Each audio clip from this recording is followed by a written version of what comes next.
우리는 때로 부분적인 것을 전부인 양 주장할 때가 있습니다. 또는 이럴 수도 있고 저럴 수도 있다.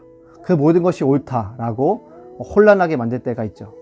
신앙에 있어서도 마찬가지입니다. 이를테면 구약만 옳다거나 신약만 옳다. 반대로 구약이 옳을 수도 있고 신약이 옳을 수도 있다. 잘 모르겠지만 다 좋다라고 생각하면 안 된다라는 거죠. 예수님을 중심으로 해서 구약과 신약이 해석되어야 하고 이해되어야 하며 구약, 신약 모든 것이 하나님의 뜻 안에서 기록되었고 성취된 사실임을 받아들여야 합니다.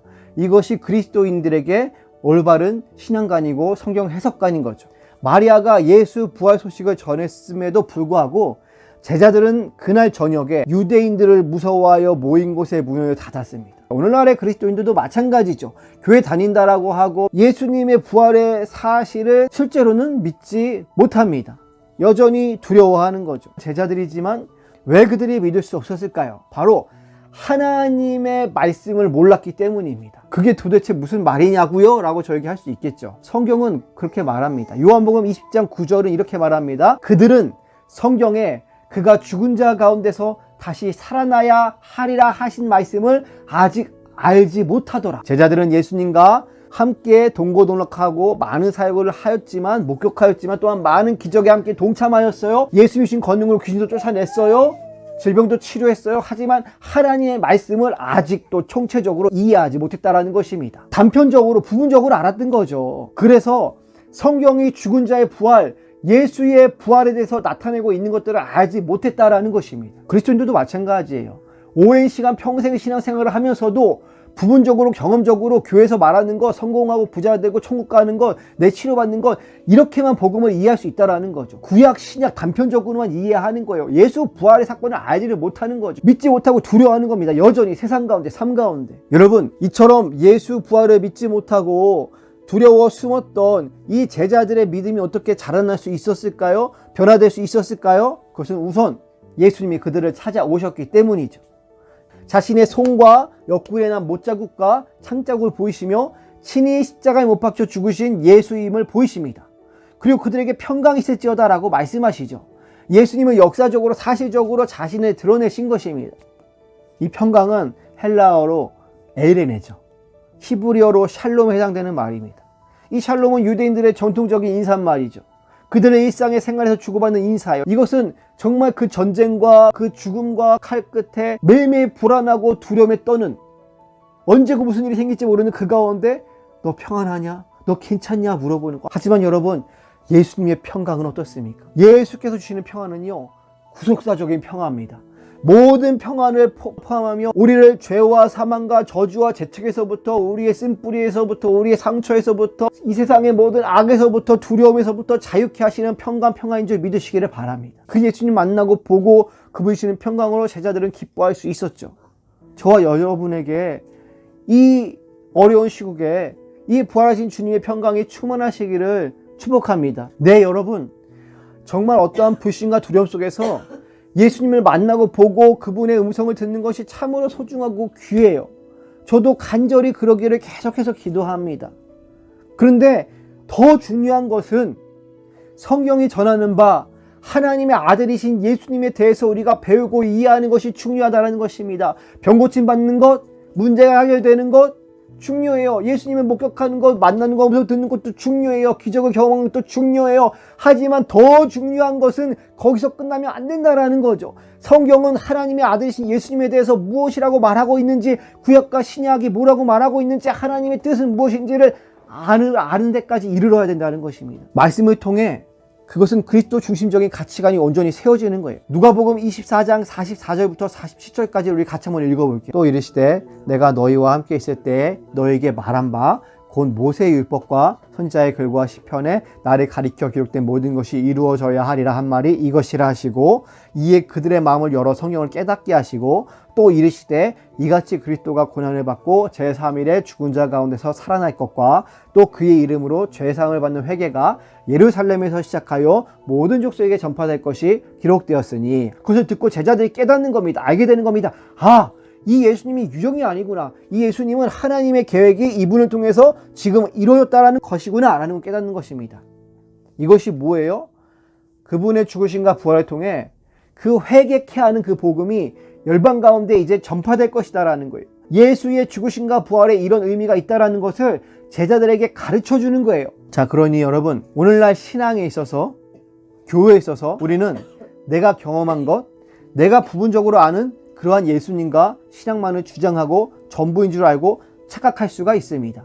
교회에서 세워진 어떠한 자신들만의 전통과 관행과 그러한 어떠한 서열화, 그런 직책을 가지고 이게 옳다라고 주장할 수가 있다는 거죠. 하지만 그런 것이 아니라 신앙은 우리에게 창세기부터 요한계시록에 이르기까지 그리스도 중심적인 성경 이해를 통해 예수님에 대해 예수께서 증거하시는 하나님 나라와 그분의 뜻에 대해서 바르게 알 때 하나님의 뜻대로 하나님이 기뻐하시는 신앙생활을 할 수 있다는 거죠.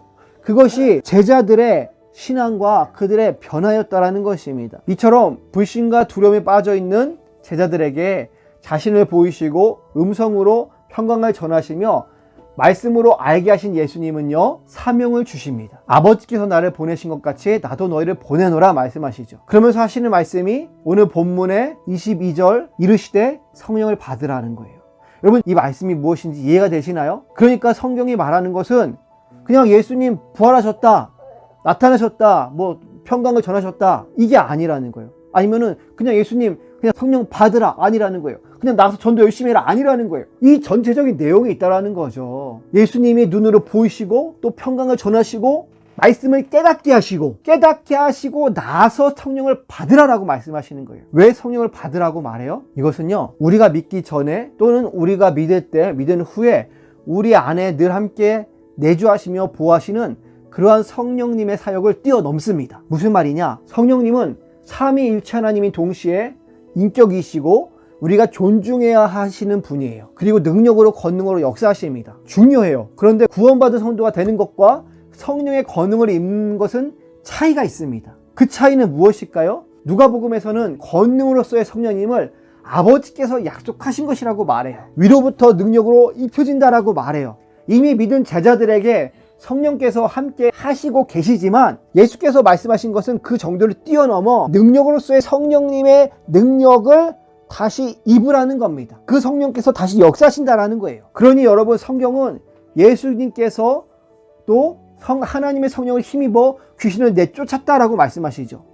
여러분, 왜 예수님께서 이 성령을 받으라고 말씀하실까요? 왜 성령님을 주실까요? 이것은 신비 체험이 아닙니다. 어떠한 내 개인의 능력을 키우는 것이 아니에요. 목회 성공, 교회 성장을 위해서 받는 게 아닙니다. 세상에서 잘 나가기 위해서 성공하기 위한 도구가 아닙니다. 성령님을 받는 것은요, 예수님의 참 제자가 되고 자기 십자가를 지고 예수님을 따르기 위함이에요. 내 안에 성령의 열매에 맺는 삶을 살기 위함입니다. 그리고 오늘 말씀처럼 복음의 증인 되기 위해서예요. 이 모든 것은 함께 연결되어 있습니다. 복음의 증인 된다는 것은요, 예수님께서 말씀하시잖아요. 아버지와 아들과 성령의 이름으로 세례를 베풀라고 말씀하시죠. 죄사함을 받게 하는 예수 회개의 복음을 전하며 하나님의 나라가 임한 것을 증거하는 거예요. 예수님의 십자가 죽으심과 부활이 단순히 여러분 놀라운 기적과 세상의 평안 정도가 아니라 우리의 모든 죄와 사망과 저주로부터 구원하시는 그 구속사적인 평강과 하나님의 통치가 이 땅 가운데 임했다라는 것을 증거하는 것, 이것의 신앙의 의미와 교회의 존재의 의미가 있는 것입니다. 그런 증인의 삶을 사기 능력을 주시기 위해 성령을 우리에게 부어주시는 거예요. 아멘. 너희의 도구와 너희의 능력이 아니라는 거예요. 아멘. 믿는 우리 그리스도인들의 신앙이 우리의 질병과 사업의 실패와 인생의 실패 가운데 예수님께 나와 기적을 경험하고 만나고 축복받고 구원받고 또 열심히 기도하고 복받고 불받고 능력받고 기적을 행하고 놀라운 일들이 일어나기도 하고 이런 것들이 하나님의 응답이기도 합니다. 너무 큰 축복이에요. 저도 그것을 원해요. 하지만 그것이 복음과 신학의 핵심이 아닌 것이 더 중요합니다. 그것은 부분적인 거예요. 더 중요한 것은 하나님의 말씀을 통해 예수님을 바르게 아는 거예요. 예수님을 따라가는 거예요. 하나님의 나라와 하나님의 뜻, 먼저 그 나라와 그 의를 구하라. 이 말씀을 통해 그것을 아는 거죠. 그분의 평강이 우리 가운데 임합니다. 그분의 성령이 우리 가운데 임해요. 성령이 임하는 것은 예수님을 바르게 알고 말씀을 바르게 알고 하나님을 바르게 알아서 참된 성도로서의 삶을 살아가라. 참된 증인이 되라 라고 말하는 거예요. 그냥 능력 받아서 불 받아서 병 고치고 귀신 쫓아내고 안 믿는 사람 교회 데리고 와서 안 치고 구원받게 해라 이게 아니라는 거예요. 이게 끝이 아니에요. 이게 필요해요. 그냥 구원받게 하는 것이 아니라 하나님의 뜻대로 참된 자녀대로 살아가는 구원받는 백성으로. 예수님이 뭐라고 말씀해요? 내가 너희에게 가르친 모든 것을 가르쳐 지키게 하라. 성령의 이름으로 세례를 베풀고 제자를 삼으라 그래요. 구원받게 하는 것에서 끝나는 것이 아니라 제자를 삼아 내가 너희에게 가르친 모든 것을 가르쳐 지키게 하라. 이해되시죠? 구원받고 능력받고 힘있고 권능 있고 끝이 아니라 예수님의 제자 되는 것, 성령의 열매 맺는 것, 사랑하고 나누고 이웃사랑, 고와 객과 가부와 나그네를 위하여 하나님의 정의와 공의가 이 땅 가운데 충만한 그러한 복음의 진리 가운데 거하라. 이것을 가르치라는 거예요. 이 말씀을 바르게 배우는 것, 그리고 그분의 성령이 임하는 것이 바로 이것을 위하는 것입니다. 하나님의 나라를 통해 많은 죽어가는 영혼들이 살아나가라고, 나를 비우고 남을 채우라고, 나를 높이는 삶이 아니라 내 기회가 커지는 삶이 아니라 남을 높이고 남을 섬겨주라. 이것이 성령이 우리에게 부어지는 이유라는 것입니다. 그 증인되게 하는 삶이 그 모든 것을 위한 증인. 물론 예수님의 죽으심과 부활, 그것의 증인이 가장 먼저지만 그것을 통해 전해지는 것은 모든 내용이 그 복음 안에 들어있다는 것입니다. 그러니 결코 이것이 단순하게 예수 부활하셨다 이것이 사실이고 성령을 받으라, 능력을 받아서 전도해서 교회에 많은 사람을 모아라 이거가 아니라는 것입니다. 단편적인 거예요. 말씀을 맺을게요. 여러분, 성령님의 능력이 오늘날 그리스도인들에게 반드시 필요합니다. 바른 믿음과 바른 지식과 바른 말씀과 정말 이것이 필요하고 균형이 필요하다는 것입니다. 동시에 성령의 능력이 있어야 돼요. 그러기 위해서는 어떻게 해야 돼요? 기도해야 돼요. 기도하지 않고는 성령의 권능과 능력이 우리 가운데 임할 수가 없습니다. 알고만 있는 것이 다가 아니라 기도해야 돼요. 그런데 이제까지 한국교회는 기도만 하는 게 다였어요. 기도하고 열심히 행하고 전도하는 게 다였어요. 성령의 불 받아서 이게 다였어요. 왜 불을 받고 왜 성령을 받아야 되는지, 이것이 전도가 그냥 단순히 목적이 아니라 우리 교회 커지는 게 단순히 아니라 이것을 위해서 과연 하나님께서 무엇을 하시고자 하느냐, 이것을 잘 몰랐다는 것입니다. 말씀이 뜻하는 바가 무엇인지를 몰랐다라는 거예요. 겸손하게 먼저 그 나라와 그 의를 구하면서 기도하는 게 중요한 거예요. 기도하는 가운데 하나님의 뜻대로 우리의 성령의 능력을 부으십니다. 성령의 능력을 구하며 기도하는 것은요, 먼저는 하나님에 대해, 예수님에 대해 성령을 통해 바르게 알고 그 은혜가 우리 가운데 채워짐을 통해서 성령의 능력을 구하고 기도함이 필요합니다. 예수님께서 제자들에게 이 성을 떠나지 말고 아버지 약속하신 성령을 기다리라 말씀하세요. 그리고 기도하거든요. 근데 그냥 기도했어요? 아니죠. 그 전에 예수님께서 그들에게 나타나셨고 말씀을 풀어서 그들에게 깨닫게 하셨습니다. 아, 예수님께서 이래서 죽으셨고 부활하셨구나. 예수님 나타나심의 이유가 이것이구나. 그들이 깨닫고 알겠다는 거예요. 그리고 성령의 능력을 받음으로 더 그것을 알게 된 거죠. 그렇기 때문에 그들이 복음을 전하고 살아감이 순교가 자신의 이익과 목적과 자신의 교회가 커지고 거기서 끝까지 자신들이 목회자 노릇한 것이 아니라 끊임없이 다른 곳으로 복음을 전하며 목숨을 바칠 수 있었던 이유십니다.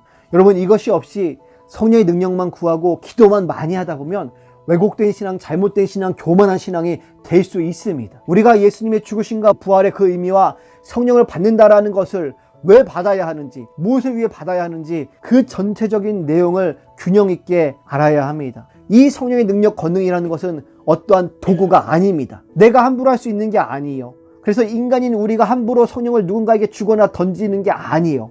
이르시되, 이건 뭐예요? 예수님이 말씀하신 거예요. 예수님께서 숨을 내쉬며 성령을 받으라고 하신 거죠. 예수님이 하신 거예요. 제가 신학생 때 어떠한 집회를 우연히 참석했는데 그곳에서 외국인 사역자분들이, 이분들은 참 보기에 따뜻하고 온화하고 사랑도 있었어요. 그들의 삶 가운데 어떠한 성령의 기적이나 능력이 나타났다라는 이야기도 들었죠. 근데 집회 가운데 문자 그대로 입으로 숨을 내쉬며 성령을 받으라라고 말을 하더라고요. 여러분, 참 조심스러운 부분입니다. 예수님이 하신 그것을 그대로 따라한다라는 것이 과연 맞나 조심할 필요가 있다라는 것이죠. 성령을 받으라, 성령을 던져요. 성령이 도구입니까? 성령이 공입니까? 성령을 받으라, 이 받으라는 헬라어로 라베테라고 합니다. 이것은 영접하다라는 뜻이 있습니다. 그러니 성령을 받는다라는 것은 물론 이해는 하지만 어떠한 능력을 받거나 도구적인 수단을 받는 것, 공을 던져서 내가 공을 던지면은 거기서 공을 받는 것이 아니라는 겁니다. 인격적으로서의 성령님이세요. 이분을 우리의 시줄 속에 모신다라는 뜻이에요. 그러니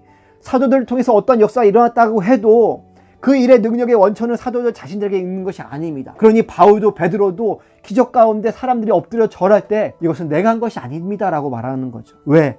성령님이 도구로서 그들이 갖고 있는 게 아니에요. 던지고 받는 게 아니에요. 받으라라고 막 하는 게 아니에요. 그분은 인격으로서 사도들 가운데 계시고 그들을 인도하신 것처럼 성령님께 주도권이 있다라는 거죠. 여러분, 오늘날도 마찬가지입니다. 우리는 조심해야 합니다. 물론 그저 순수한 사모함과 은사를 통해서 또 잘 몰랐기 때문에 하나님을 섬기고자 하는 좋은 마음은 의미가 있지만 그것이 왜곡되거나 점점 잘못될 수가 있다라는 거죠. 복음에 대해서, 예수님의 죽으심과 부활, 하나님의 뜻에 대해서 우리가 잘못 알게 되거나 그것이 인간 중심적으로 인간의 사역을 위해서 인간을 높이는, 그 조직을 높이는 개인의 어떠한 경험과 개인이 가진 그 능력과 도구로서의 왜곡된 신앙과 행위로서의 신앙생활이 될 수 있다는 거예요. 그리고 처음에는 순수하게 시작했던 그 교회들이 오늘날 그 당회장들이 타락하고 그 교회들이 이상하게 가고 사입이 이단으로 가는 그 모습들을 오늘날 우리는 목격하고 있지 않습니까? 그 교회들이 커지면 커질수록 그 폐단이 커지는 겁니다. 사랑하는 여러분, 우리는 누구나 때로는 믿지 못함과 두려움 가운데 있을 수가 있습니다. 그 가운데 우리는 하나님을 만나는 직접적이고 간접적이고 인격적인 체험들을 하기도 하고 기적을 경험하기도 해요. 음성을 듣기도 해요. 보기도 해요. 내 병이 낫기도 해요. 정말 의미 있고 아름답고 저도 그러한 기적을 지금도 기도하고 사모합니다. 매일 사모하죠. 그런데 정말 더 중요한 것은 그러한 경험들을 통해 무엇보다도 이것이 무엇을 말하는지, 예수님이 어떠한 분이시며 그분이 왜 죽으시고 부활하셨고 왜 우리에게 평강 주시고 왜 성령을 주시고 그 성령을 받는다라는 것은 무엇인지, 성령을 받아서 무엇을 할 것이냐 알아야 하고 행해야 한다라는 것입니다. 기도해야 된다라는 거죠. 그 끝은 무엇이냐 중요한 것입니다. 오늘날 우리의 신앙과 삶이 말씀을 통해 예수님을 바르게 아는 것과 기도를 통해 성령을 권능을 받는 것, 이 두 가지의 균형이 무엇보다 절실히 필요한 시대입니다. 말씀과 성령, 성령과 말씀을 통해서 이 시대에 잠들어 있는 교회와 성도를 깨우기를 소망합니다. 죽어가는 영혼이 살아나기를 기도합니다. 예수님의 참된 제자가 되시기를, 그렇게 한 주도 한 해도 살아가시기를 기도하시기를 깨어 간절히 기도하는 나라와 민족을 위하여, 지금 이 시대 이 어려움과 고통 가운데 있는 교회를 위해서, 나라를 위해서 내 경험, 내 신앙, 내 교회, 내 세서의 내 구원, 천국, 이 땅 가운데 하나님 주시는 축복, 우리 교회만을 위한 이러한 신앙이 아니라 정말 복음이, 성령의 역사가 무엇을 말씀하시는지 그것을 따라가는 주님의 자녀 되시기를 간절히 주님의 이름으로 축복하며 기도합니다. 아멘.